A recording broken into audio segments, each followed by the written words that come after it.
Hello student, welcome to complete achievement academy. आज की class में हम डिस्कस करने वाले हैं 29 दिसंबर।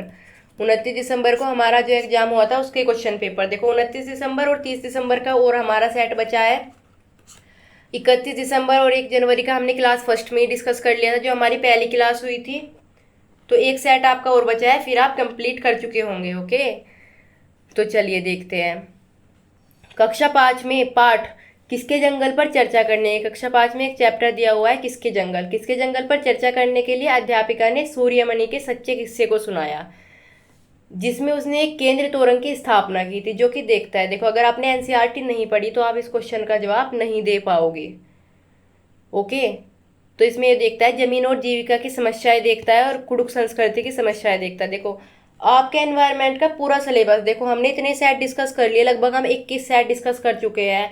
आपके एनवायरनमेंट का पूरा सिलेबस देखकर सिर्फ इतनी ही बात समझ में आई है, आपको कुछ भी एनवायरनमेंट के लिए नहीं पढ़ना है एनसीईआरटी से अलग। आपको वहीं से आपका सब कुछ कवर होने वाला है। इधर उधर कुछ भी पढ़कर आप अपना टाइम वेस्ट मत कीजिएगा। आप समझदार हो, इस बात को जल्दी समझ जाइएगा। अपना टाइम और सब्जेक्ट में लगाइए। ईवीएस की तैयारी हम करा रहे हैं, आपको प्रैक्टिस करा दी हमने पहले, फिर आपके लिए एनसीईआरटी की क्लासेज प्रोवाइड करेंगे। आपको 1 डेढ़ घंटे में सारा सिलेबस की छुट्टी कर देंगे आपकी एनसीईआर। उससे बाहर आप खुद देख लेना, आपने अगर क्वेश्चन डिस्कस किया है ना हमारे साथ, जो मैं एनसीईआरटी का आपके लिए क्लासेज तैयार करूंगी ना, जो मैं डिजाइन कर रही हूँ आपके लिए क्लासेज, उसके बाद आपको इन क्वेश्चन में भी कुछ नहीं मिलेगा। जो हम इतने सेट डिस्कस कर चुके हैं उसके बाद आपको कोई क्वेश्चन नहीं मिलेगा। आप खुद समझ जाना, आप बुद्धिजीवी हो, आप समझ सकते हो। ओके, तो अपना और सब्जेक्ट मैथ में टाइम दीजिए अपना। बहुत से बच्चों को मैथ में प्रॉब्लम होती है, इंग्लिश में प्रॉब्लम होती है, उसमें टाइम दीजिए अपना। ओके,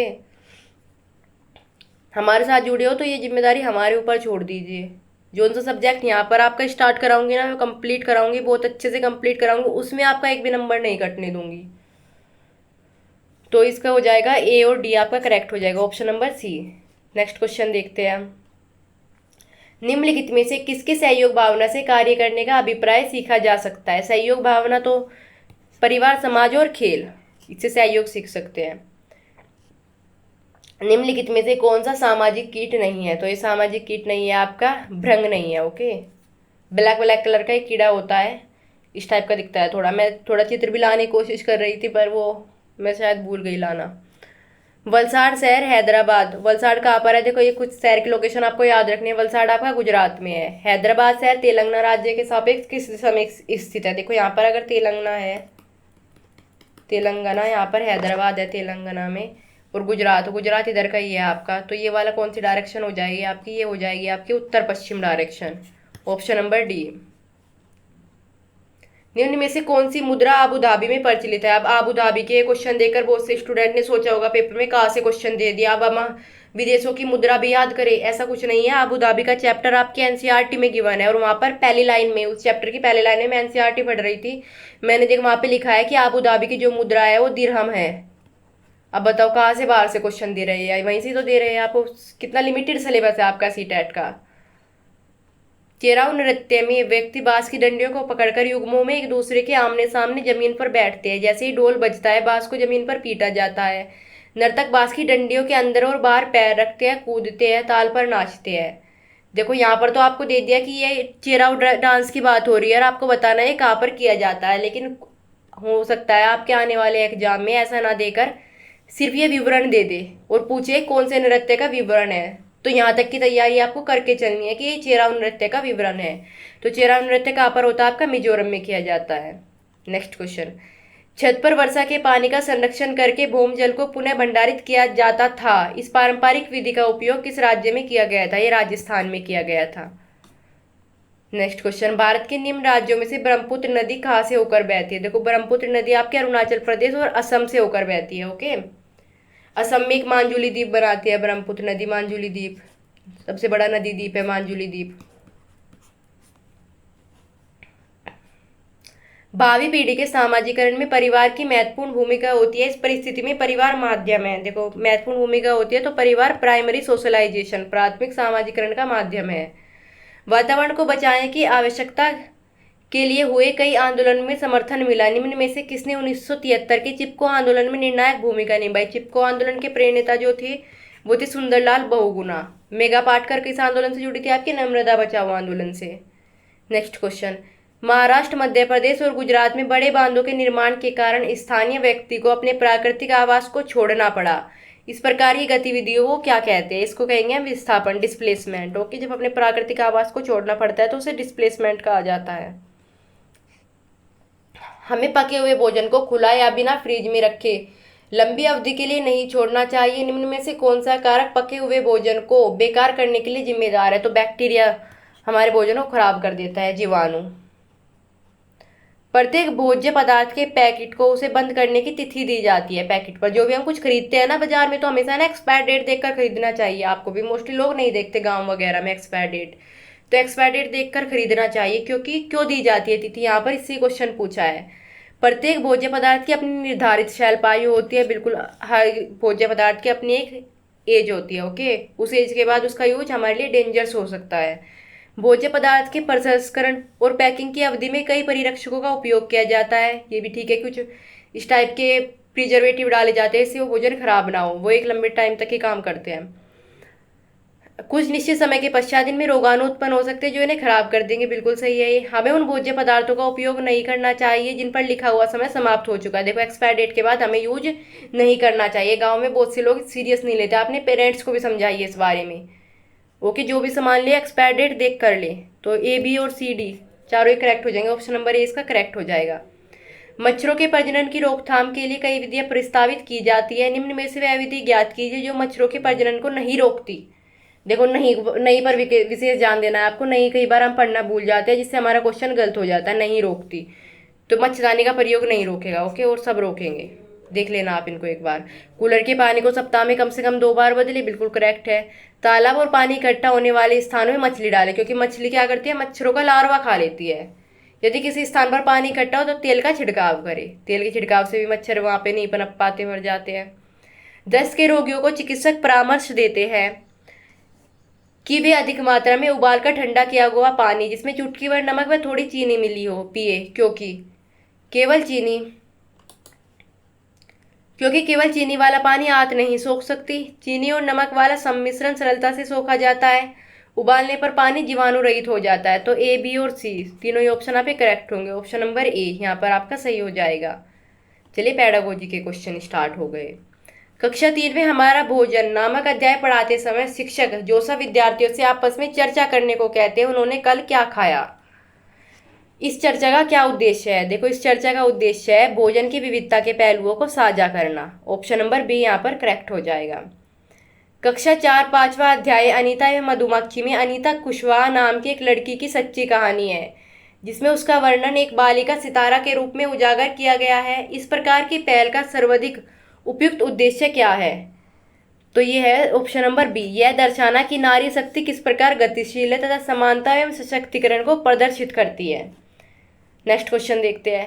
कक्षा 4 के अध्याय दुनिया मेरे घर में नामक कहानी में अक्षय के बारे में है जो बताता है कैसे उसकी दादी उसे अनिल के घर कुछ भी खाने पीने के लिए मना करती है। देखो, अगर आपने ये कहानी पढ़ी होगी तो आप समझ पाओगे ये कहानी जाति भेदभाव और अस्पृश्यता से रिलेट कर पाती है। ओके, तो इस कहानी से बच्चों को कौन सी महत्वपूर्ण शिक्षा मिलती है? जाति भेदभाव और अस्पृश्यता का अस्तित्व ये जानने को मिलता है कि हमारे समाज में आज भी जाति प्रथा, अस्पृश्यता बहुत ही पिछड़ी जगहों पर ये विद्यमान है। अगर हम देखेंगे तो हम सोचेंगे कि कहाँ पर है ये, हमारे एरिया में तो ऐसा कुछ नहीं, हम तो किसी के साथ भेदभाव नहीं करते।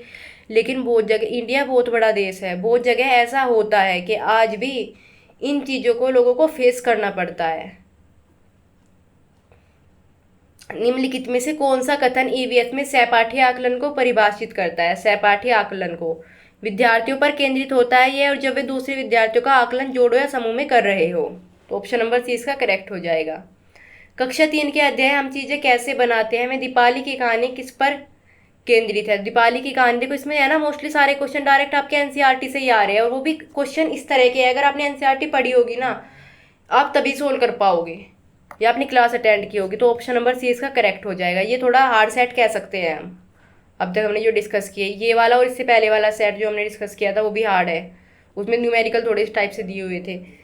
मौखिक इतिहास समाज के विशिष्ट समूह के अनुभवों का समन्वय करने का महत्वपूर्ण साधन है। इस संदर्भ में इंगित कीजिए। देखो, मौखिक इतिहास के बारे में बात हो रही है। मौखिक इतिहास जो हम अपने घर वालों का बताते हैं, अपने दादा दादी का बताते हैं कुछ इस टाइप से, वो भी तो एक इतिहास ही होता है। इस संदर्भ में इंगित कीजिए कौन सा कथन इसके उपयोग को सबसे अच्छी तरह दर्शाता है। तो ये दर्शाता है, शिक्षक अपने छात्रों से उनके दादा दादी नाना नानी स्वतंत्रता संग्राम के अनुभव को एकत्र करने के लिए कहते हैं। मतलब उनके दादा दादी नाना नानी और जो स्वतंत्रता संग्राम में उनके जो अनुभव है उन्हें इकट्ठा करने के लिए कहते हैं। स्थान विशेष को समझने के लिए बच्चों को मानचित्र बनाने की कला का ज्ञान आवश्यक है। प्रस्तुत वाक्यों में कौन सा मानचित्र के बारे में सही है? मानचित्र सदैव यह मानकर बनाया जाता है कि व्यक्ति, देखो आज ये पता नहीं क्या प्रॉब्लम हो रही है यहाँ पर। मानचित्र यह मानकर बनाया जाता है कि व्यक्ति किसी स्थान को जमीन से देख रहा है, जो ऐसा कुछ नहीं। वस्तु, दीवारों, सड़कों के लिए हम चिन्हों का प्रयोग करते हैं, ये भी बिल्कुल करेक्ट है। हम वास्तविक दूरी नापकर उन्हीं को दर्शाते हैं, मानचित्र में हम वास्तविक दूरी नहीं दर्शा सकते। ओके, मानचित्र में उत्तर दिशा सदैव ऊपर के हाशिए पर होती है। देखो उत्तर दिशा सदैव ऊपर होती है, हमने पढ़ा भी था। ये नॉर्थ, ये साउथ, ये ईस्ट और ये वेस्ट, इस तरह से होती है मानचित्र में। तो बी और डी आपका करेक्ट हो जाएगा, ऑप्शन नंबर बी और डी। नेक्स्ट क्वेश्चन देखते हैं हम। निम्न में से कौन सा साधन जल के अभाव एवं इसका किसी क्षेत्र पर पड़ने वाले प्रभाव की चर्चा का सर्वोत्तम माध्यम है? तो ये होगा आपका समाचार पत्र की रिपोर्ट्स, ऑप्शन नंबर डी आपका करेक्ट हो जाएगा। विद्यार्थी के ईवीएस सीखने के संदर्भ में कौन सा कथन सही है? कौन सा कथन सही है, हमें ये बताना है। विद्यार्थी रिक्त पात्र अथवा कोरे कागज की भांति होती है, जिनको जानकारी व ज्ञान से भरना होता है, जो एक विद्यालय ही दे सकता है, जो एक विद्यालय ही दे सकता है। ये नहीं होगा। सभी विद्यार्थी एक समान होते हैं, सीखते समय उनकी प्रतिक्रिया एक जैसी होती है। विद्यार्थी रैखिक रूप से सीखते रहते हैं, ज्ञान पिछले तथ्यों या जानकारी से प्राप्त होता है। यह विद्यार्थी के सीखने का तरीका सर्पिल या पेचदार होता है। प्रत्येक बच्चा अद्वितीय होता है, तो ऑप्शन नंबर डी आपका सबसे करेक्ट हो जाएगा। प्रत्येक बच्चा अद्वितीय होता है, वह परिस्थितियों में सीखना है, प्रतिक्रिया को अपने ढंग से देता है। विद्यार्थी के सीखने का मूल्यांकन करने के लिए फाइल या पोर्टफोलियो एक महत्वपूर्ण उपकरण है। निम्न में से कौन सा वाक्य पोर्टफोलियो का सबसे उपयुक्त तरीके से परिभाषित करता है, सबसे उपयुक्त तरीके से प्रयोग को परिभाषित करता है? तो ये होगा आपका ऑप्शन नंबर डी। एक निश्चित समय में विद्यार्थियों के एकत्रित करना, अधिकतर दिन प्रतिदिन के कार्य, विद्यार्थी के सर्वोत्तम कार्य को चुन लेना, इसका करेक्ट हो जाएगा आपका।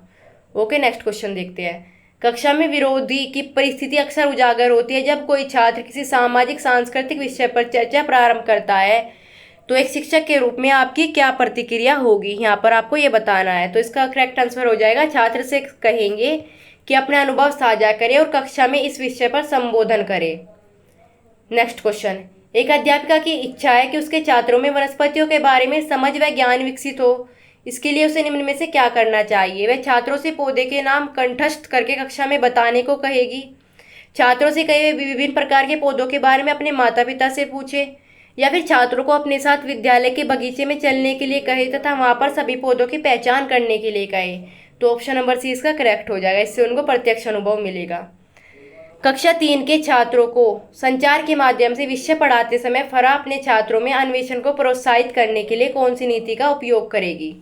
तो चलिए देखते हैं कौन सी नीति। देखो ये थोड़ा डिस्टर्बेंस हो रहा है, मैं कोशिश कर रही हूँ, पता नहीं क्यों आ गया, मुझे इसका नहीं पता, तो आप इसको माइंड मत करिएगा प्लीज़।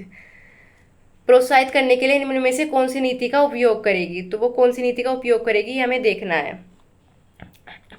चलिए पढ़ते हैं ऑप्शन। छात्रों से कहेगी संचार माध्यम के चित्र को एकत्रित करें, उन्हें वर्गीकृत करें, संचार के माध्यमों पर एक वीडियो दिखाएगी, या फिर छात्रों से कहेगी संचार माध्यमों पर अपने अनुभव बताएं, हम उन पर चर्चा करें, या संचार माध्यमों पर एक पावर पॉइंट प्रस्तुतिकरण दिखाएगी। तो इसका करेक्ट आंसर हो जाएगा ए और सी। नेक्स्ट क्वेश्चन देखते हैं। कक्षा 3 के अध्याय ऊंची उड़ान में पक्षियों के विषय पर चर्चा करते हुए शिक्षक टीना छात्रों से कहती है अपने आसपास के पक्षियों और उनकी विशेषताओं का अवलोकन कीजिए। इस क्रियाकलाप का क्या लक्ष्य है? देखो इस क्रियाकलाप का लक्ष्य है छात्रों में पक्षियों के प्रति रुचि विकसित करना। ऑप्शन नंबर सी इसका करेक्ट हो जाएगा। लास्ट क्वेश्चन देख लेते हैं। सीमा एक अध्यापिका छात्रों को अपने आसपास की वस्तुओं को संग्रहित करने के लिए कहती है उन वस्तुओं को, जैसे धातु का पेन, स्टील की चम्मच, प्लास्टिक की चम्मच आदि को पानी की बाल्टी में डालकर देखे कि वे तैरती है अथवा डूबती है। छात्रों ने पूछा स्टील की चम्मच क्यों डूबी और प्लास्टिक की चम्मच क्यों तैरती है? वे छात्रों को घनत्व के बारे में बताना आवश्यक नहीं समझती। क्यों नहीं समझती हमें बताना है, क्योंकि वे छात्र जो है घनत्व की वैकल्पिक अवधारणा बना लेंगे। अब ये छोटे हैं ना, वे इस कॉन्सेप्ट को नहीं समझ पाएंगे। तो ऑप्शन नंबर 20 का करेक्ट हो जाएगा। तो आज की क्लास के हमारे 30 क्वेश्चन कंप्लीट हो चुके हैं। अब आपकी एक क्लास और बची है, प्रीवियस ईयर पेपर की। ओके, अगर आप इतना कर चुके हैं तो एक क्लास और कर लेना अपनी कंप्लीट, फिर आपके प्रीवियस ईयर पेपर हम कंप्लीट डिस्कस कर चुके हैं। 23 set equal to 690 questions. Okay, तो चलिए आज की क्लास को इतना ही रखते हैं। Take care.